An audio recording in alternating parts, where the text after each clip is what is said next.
मामला बहुत पेचीदा हो गइल बा। अभी किस्सा के हिचे खत्म करे के वक्त आ गइल बा।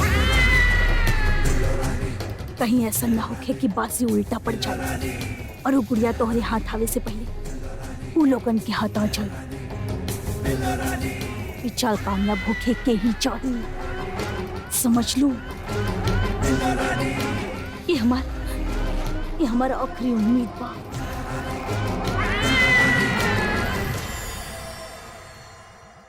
मोमानी जी, मामू जान आपके कमरा में बुलौले बाड़े।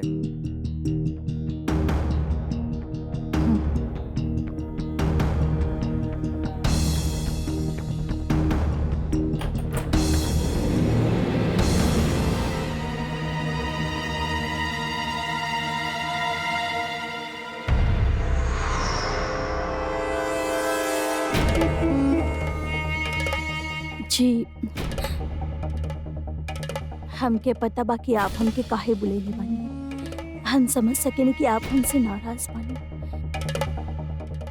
पर हम का करती। पिछला कुछ दिन बहुत सख्त रहा। एक तरह आश्रमिया जेल में बांट और फिर लगातार ही डर बनल रहेला कि अगर वो कुछ दिन और जेल में रहले तो वो दिन दूर ना बा जबकि पुलिस की तफ्तीश में हमने के नाम सामने आ जाए। और इतने ही ना बाजी, उस सबूत अगर केहू और की मिल गई तो सब कुछ खत्म हो जाए। वो तक तो हम फिलहाल पहुंच भी ना पाई बानी। और सिर्फ इतना ही ना, ये बुढ़िया जी पैरों का कब्र में बा। ये रहल दीवार बा, लेकिन जी लगातार ही डर बनल रहेला कि कहीं दीवार हमनी के ही ऊपर ना आके गिर जाए। वो बहुत परेशान कैले बिया वो बुढ़िया। हम अपन ऊपर काबू ही ना रख पाईनी। पर आप बिल्कुल भी फिक्र मत करें, हम सब कुछ संभाल लेंगे। वो दिन फैक्ट्री में जे कत्ल भइल रहे ओकर हमसे कोनो भी तरह के ताल्लुक बाई बात ना तो पुलिस छोड़ पाई ना और ना तो बड़ी भी। काहे कि सबसे पहले उनके लिए जानल जरूरी बा कि वहाँ आग लगे से वो इंसान ना मरे, बल्कि आग लगे से पहले ओकरा के मार दिया गइल बा।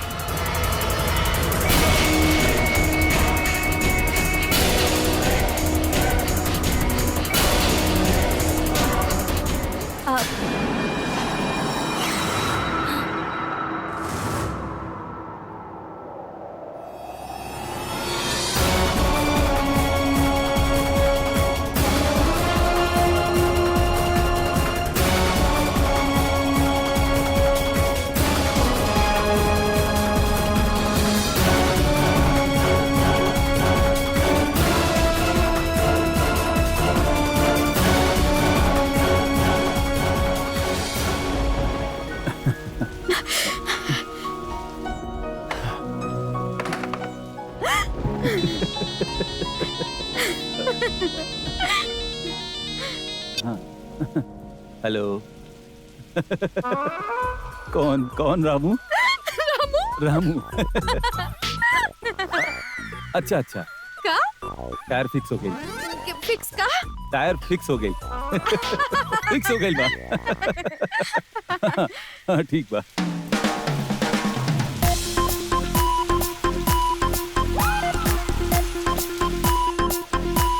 हाथ बा भाईजान के यार। अब तक तो भाईजान मैकेनिक के बुलवा के गाड़ी के टायर चेंज करवा ले होगी।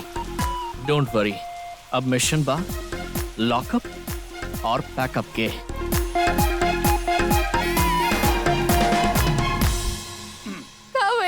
टायर फिक्स हो गई। टायर फिक्स हो गई? का भाई दरवाजा नहीं क्यों खुला? हाँ ना अभी तो खुलल रहा। अगर दरवाजा बंद हो गया तो फोन कहाँ से आयल? ओहो। दरवाजा बंद मतलब फोन। फोन बहुत अजीब बात बा। बिल्कुल अजीब बात नहीं की मिस्टर खान, काहे कि हम तो प्लान बनेले बानी अयान के साथ मिलके ताकि आप कल कोर्ट ना जा पाए।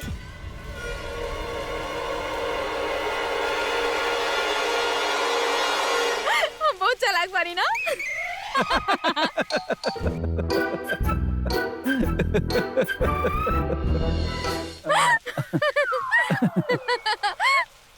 मिस्टर खान, आज हम आपके सब कुछ बता देनी ना कि आप कोल्ड ब्लडेड बानी, आप वियर्ड बानी और आप पत्थर दिल बानी और आप कितना इगोइस्टिक बानी।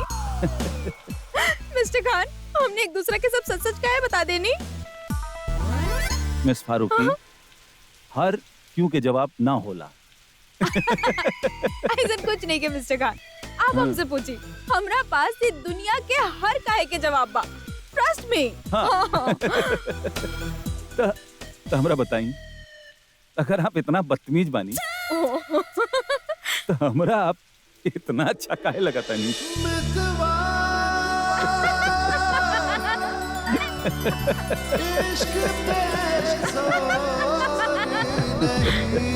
सीरियसली मिस फारूकी, हम आपसे ज्यादा बियर्ड लड़की कबो ना देखी। तो फिर आप में इतना कशिश काहे बा?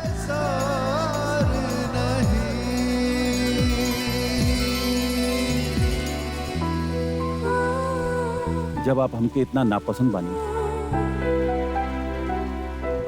तो हमारे ख्वाब में आपके साया काहे?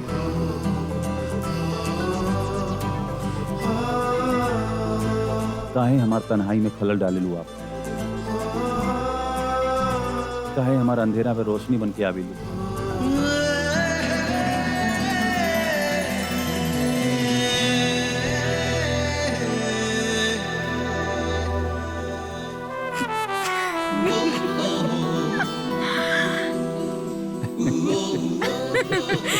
मिस्टर खान, एक जवाब बहुत सिंपल बा। ये सभी खातिर काहे कि आप हमके पसंद करे नहीं।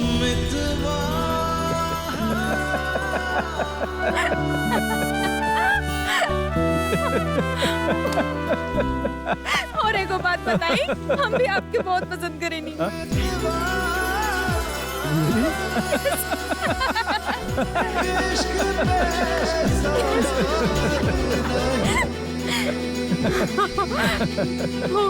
मिस फारूकी, ख्वाब में और हकीकत में बहुत फर्क होकेला मिस फारूकी। हाँ। आप चाहे हमरा जितना भी अच्छा लगे, हकीकत की बा कि आप हमरा खातिर बिल्कुल अच्छा लगी नहीं की।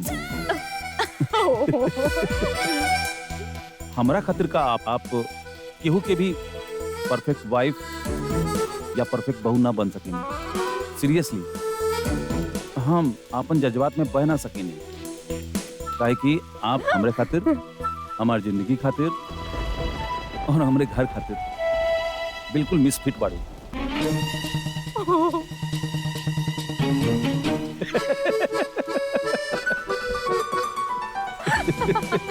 Mister Khan, you are so mean. You misfit. You are so mean, You Mr. misfit. Khan. You are so mean, You Mr. misfit. Khan. You misfit. You mean. You mean.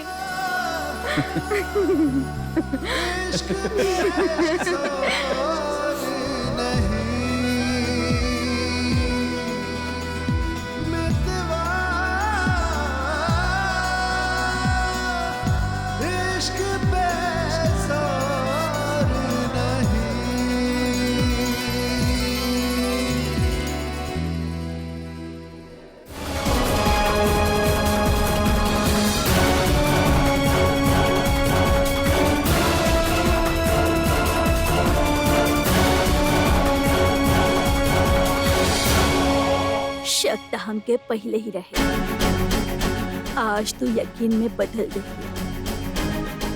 तू ई देख के हैरान हो रहल बाड़ू कि हम चल सकेनी, के ई देख के हैरान हो रहल बाड़ू कि केहू तोहरी तरह भी सोच सकेला।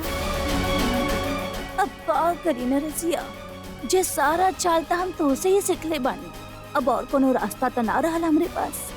यही खातिर हम तोहरे हर चाल के जवाब तोहरे अंदाज में देहनी।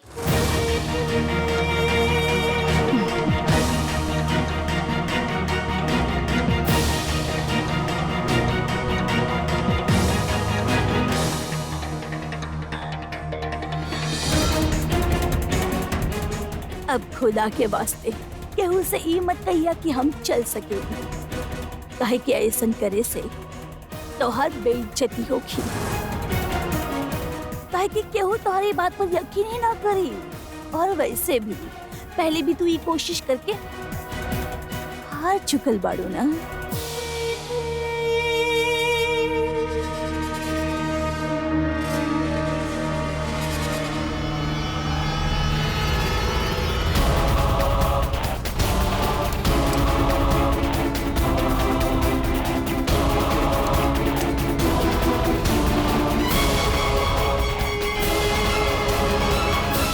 देखिए ना, इतना सारा सूखल पत्ता बा। अगर आप ये काम सुबह अच्छा तरह से करके जाते तो आपके अभी बुलावे की जरूरत ना पड़त ना। अब आप प्लीज ये सब जल्दी अच्छा तरह साफ कर दी। हाँ,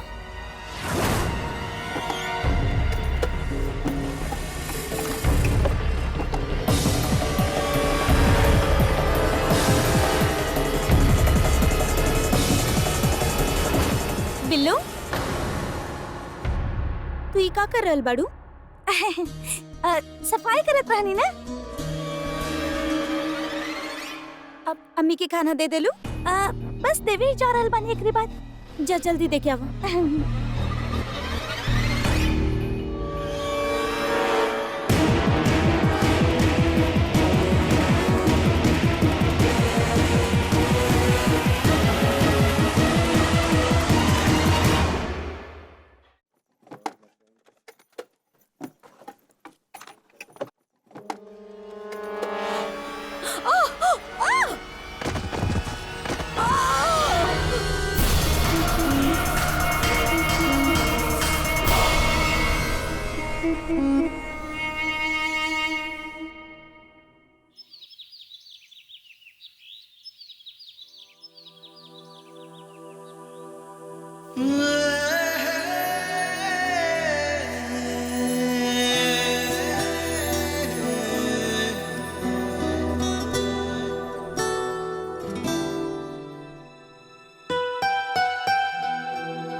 का होता? कुछ हमरा याद याद नहीं नहीं थे। का भाई, हमरा कुछ याद नहीं थे। आई कांट रिमेम्बर कल रात का भइल रहे। Shit. 9:30 बज गई। हमरा 10:30 बजे तक कोर्ट पहुंचे के रहल। Damn it. कोर्ट के हियरिंग में बस 1 घंटा बचल बा। पर हमके तो ये समझ में ना आ रहल बा कि ये अपने आप लॉक कैसे हो गई। हमार कोर्ट पहुंचल बहुत जरूरी बा।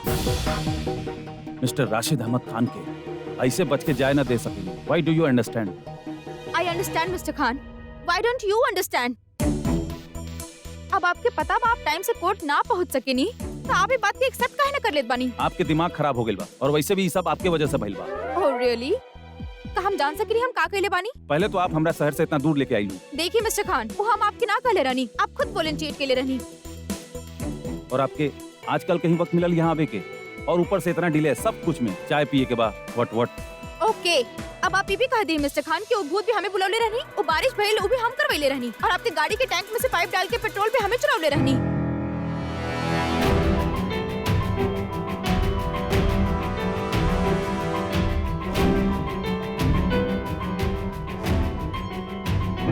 पेट्रोल टैंक में पाइप डाल के आप पेट्रोल निकलने रहे। अब समझ में आई काहे कि हम तो टैंक फुल कर ले रहे तो वो खाली कैसे हो गई। आप ये सब एक खातिर करवाई नहीं ताकि हम कोर्ट ना पहुंच सके। तो दरवाजा भी आप ही लॉक करे ले हो। मिस्टर खान ये ऐसे ना टूटी मिस प्लीज। फारूकी, अगर आपके लगा था कि आप हमके कोर्ट जाए से रोक सके तो यू आर रॉन्ग।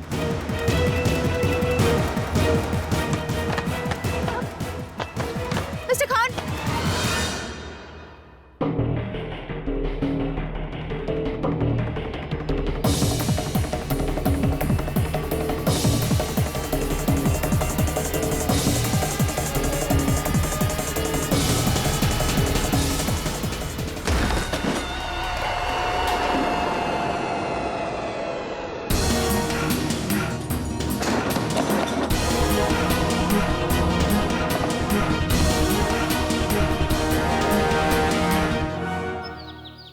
पता ना अचानक ही सब का हो गई।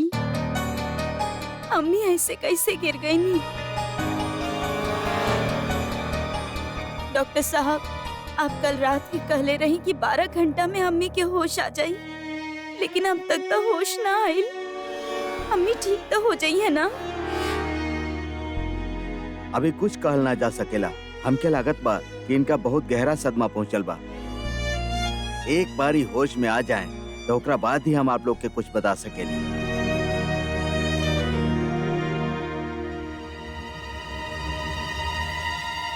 आज अब्बू के केस की सुनवाई बा। शायद दादी ये बात से इतना परेशान रहली कि ये सब। या अल्लाह, न जाने केकर नजर लग गई हमनी के घर के।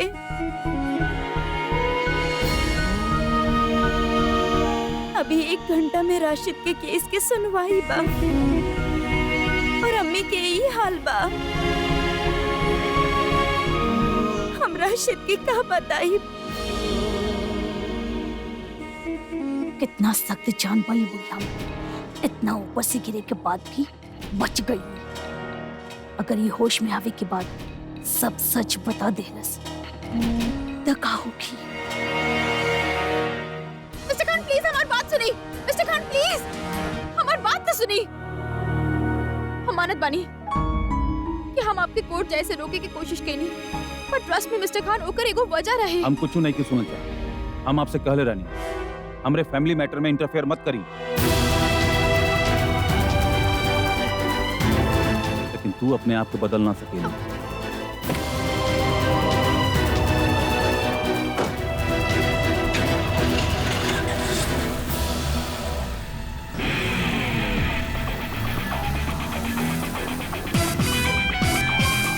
हमके अकेला छोड़ के चल गए।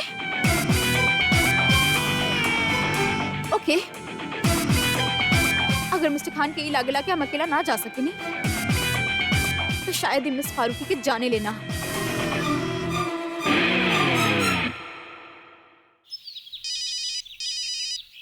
अम्मी, जोया के फोन पर।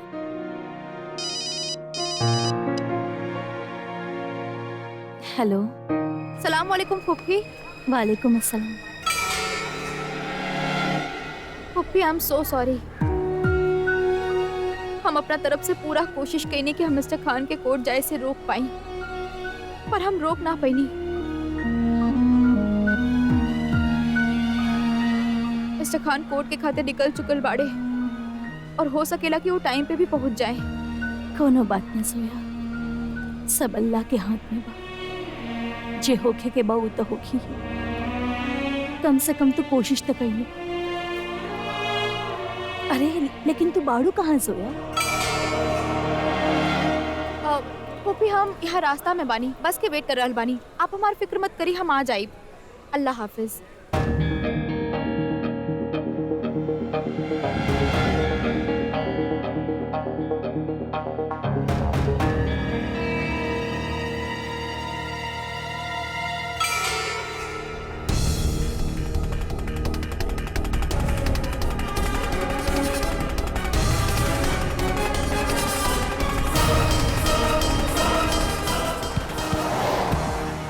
प्रसाद, प्लीज टेल द लॉयर कि हम रास्ता में बानी, वक्त पे पहुंचे के पूरा कोशिश कर रहा हूँ। जी सर, लेकिन आपके इतना देर कैसे हो गए सर? आप तो कल रात के ही वापस आने वाला रहे। क्यों भूत भी हमें बुलावले रहनी, वो बारिश भइल वो भी हम करवैले रहनी, और आपके गाड़ी के टैंक में से पाइप डाल के पेट्रोल पे हमें चुरावले रहनी।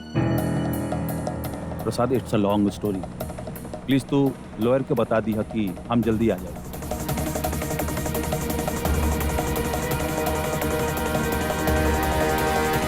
Hello,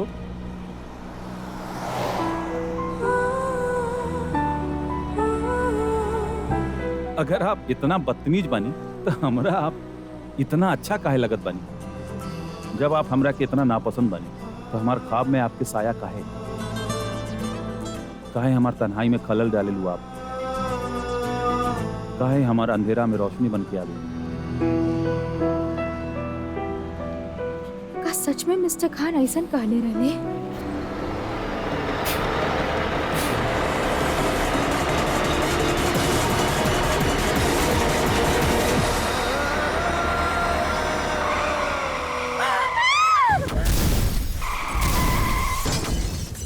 hello hello.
अच्छा ही भइल कि असद अहमद खान वक्त पर कोर्ट ना पहुंच पाइले। का फायदा भइल वकील साहब, जमानत आज भी ना भइल। जी, असद अहमद खान के वकील सुनवाई खातिर अगला तारीख लेवे में कामयाब हो गई है। उनका 3 दिन के बाद के डेट मिलल बा और हम इन 3 दिन में अपन केस के थोड़ा स्ट्रांग बनावे के कोशिश कर सकेंगे। लेकिन अफसोस, फिलहाल आपके पुलिस कस्टडी में ही रह के पड़ी।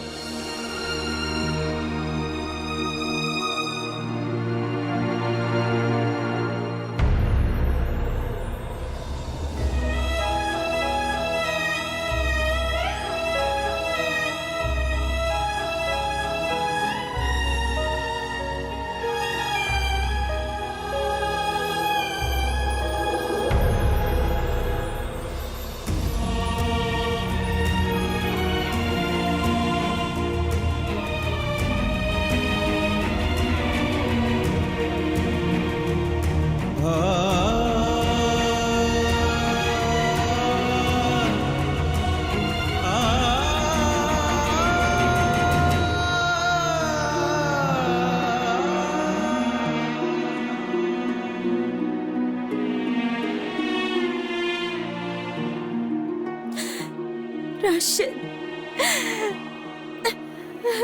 राशिद, ये सब का हो गइल?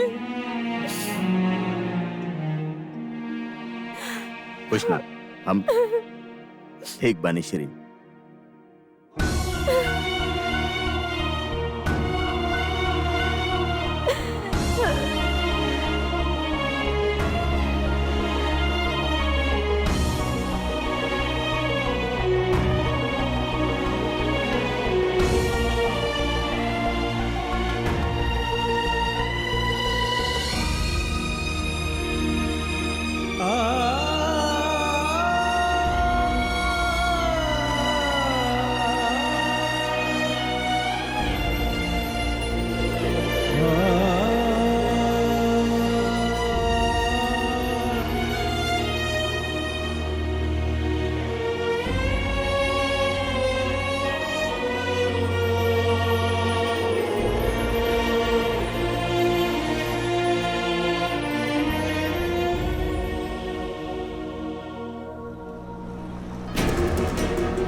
आर यू ओके?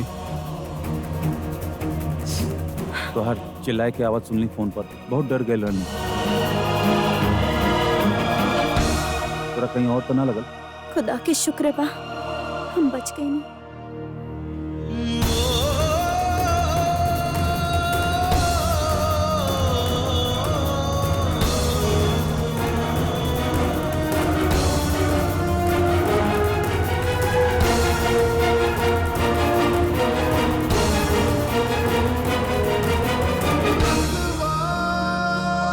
चल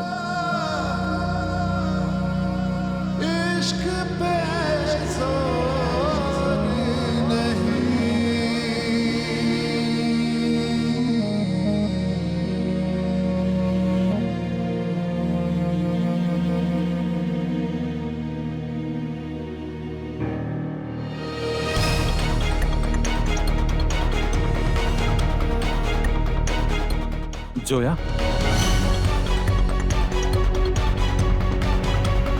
ई था जोया के बापा है। जोया, जोया,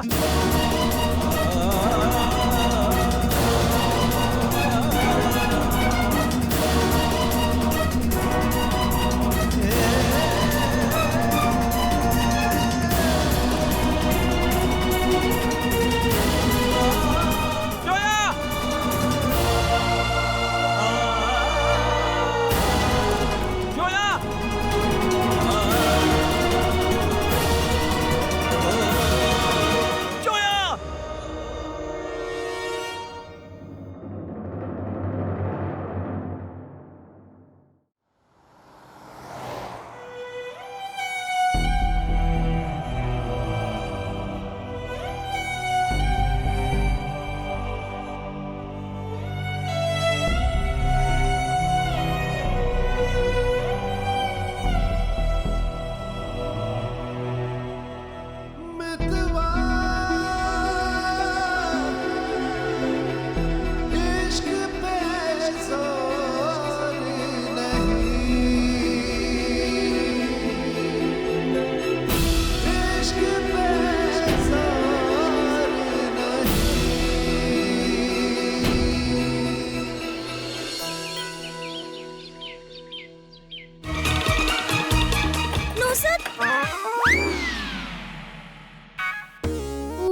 एक्चुअली हम नुसरत के बुलावे आयल रहनी।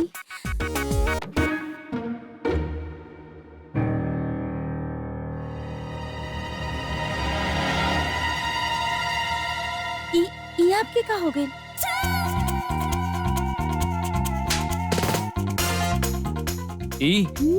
ई कुछ ना, बाइक से गिर गए रहनी हम। आई मीन प्लीज झूठ बोले ना आवेला ना तो कोशिश भी मत करी।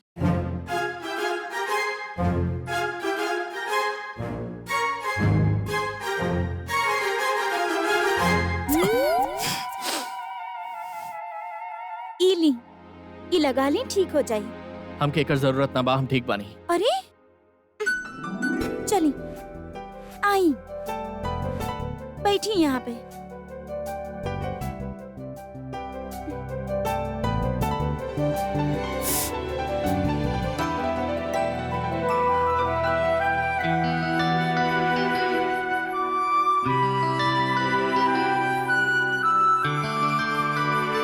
आप हमरा के ऐसे काहे देख रहल बाड़े? हमके लागल कि आप हमसे नाराज रहनी हो मेरा। नाराज रहनी, नाराज बानी, लेकिन इंसान भी बानी। आपके चोट लगल देख।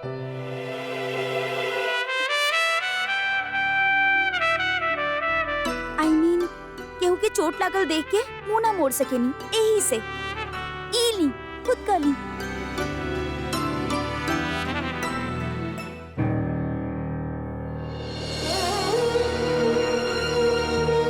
अम्मी का भइल अम्मी? अम्मी आप रो काहे रहल बानी?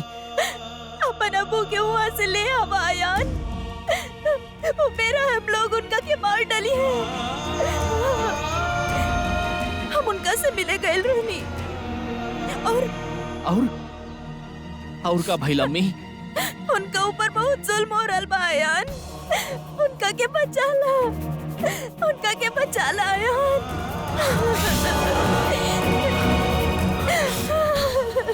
आयान बचाला। उनके कुछ ना होगी अम्मी। आयान बचाला उनका के। अभी का बात भइल, अपन घर बा तब भी तो होटल में काहे रहबो? लेकिन खाना लेकिन कुछ ना याद बा, बचपन में हर वक्त तो हमरे घर ही रहत रहलू पड़ोस में, लेकिन अपन घर जाए के नाम ही ना लेत रहलू। और अब बड़ हो गइल बाड़ू तो यूं अजनबी बन रहल बाड़ू। खाला आपकी याद बा ना, जब हमनी भोपाल छोड़ के जात रहनी तो हम कितना रोवत रहनी, और अब अगर हम फिर से आपके साथ रहे लगनी तो हम जाते हुए फिर से बहुत रोए। इतना मत सोचो, कल की फिक्र में अपन आज के काहे कुर्बान करे के। हाँ तनवीर, अम्मी सही कह रहल बाड़ी। वैसे एगो बात बतावा, आप करीलू का? हम जौन करीनी वो खाला के बदौलत ही हम सारा वक्त खाला के साथ ही रहत रहनी, और हम इनकर एम्ब्रॉयडरी के वर्क से बहुत इन्फ्लुएंस रहनी। शायद इनकी ही वजह से आज हमें कोई डिजाइनर बानी। हम जरदोजी वर्क के सलवार सूट डिजाइन करेनी। Wow, that's great, isn't it Zoya? या पता बा जोया, तनवीर सिर्फ हमार ही ना, असद के भी बहुत क्लोज बा। दोनों बेस्ट फ्रेंड बानी, और बचपन में तो दोनों इंसेपरेबल रहे।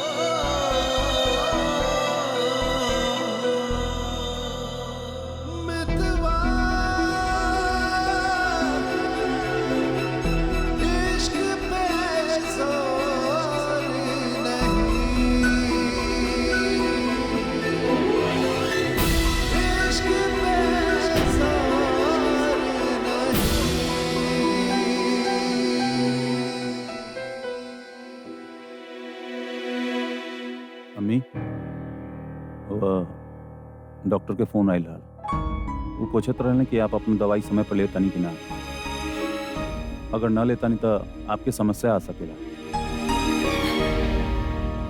हमके बतावे के जरूरत ना बा, हम डॉक्टर से खुद कोऑर्डिनेट कर ले। ओके नजमा?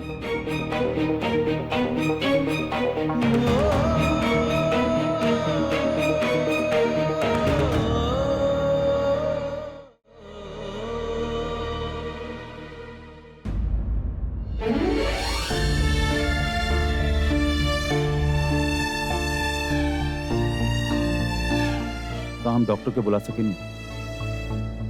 नो।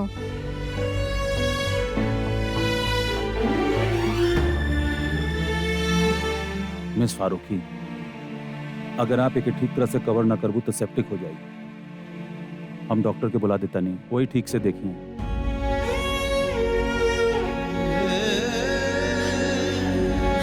I told you, Mr. Khan, I can take care of myself. I don't need anybody.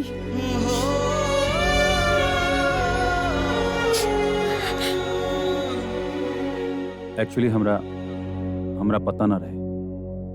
I don't know कि आप वो बस में बानी।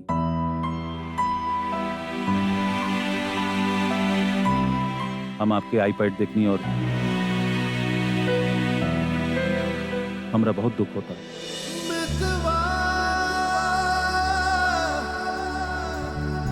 इश्क पे जोर नहीं,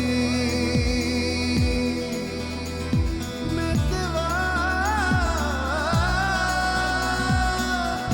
इश्क पे जोर नहीं।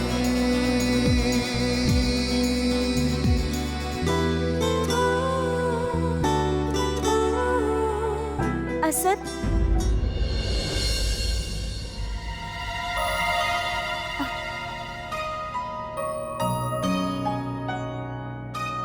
माफ करी हा।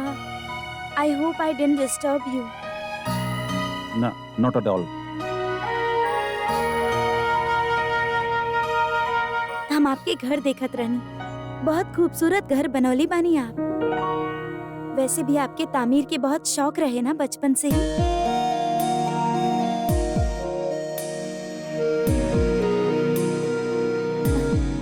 आई एम सॉरी, लेकिन हमार तारुफ आपसे क्यों करवैले ही ना। ओ आई एम सो सॉरी, हम करवा देता नहीं। तन्वी, तनु हमारे बचपन के दोस्त, एंड दिस इज मिस जोया फारूकी, अम्मी के करीबी दोस्त के रिश्तेदार। कुछ वक्त खातिर हमनी के साथ रहत बाड़ी न्यूयॉर्क से।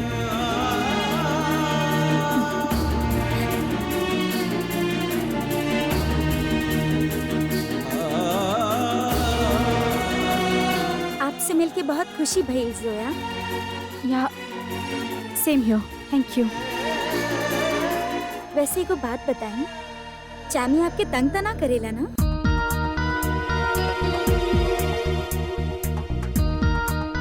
अगर कबो करे तो हमरा के बता दिहा। तनु, देख लो, अभी भी इनाम से चिढ़ेला। जैमी, ओह, दरअसल हम असद के बचपन से ही चैमी बुलावेली। जानी लो काहे? ना। नो। अंदाजा लगाई। अगर ना लगा सकेनी तो कोनो बात नहीं की, हम आपकी बाद में बता दे। ओके। असल में असद, हमरा के आपसे कुछ बात करे के रहे, बट इट्स ओके, हम बात बाद में भी कर सकेंगे। ना, वेलकम। चलो।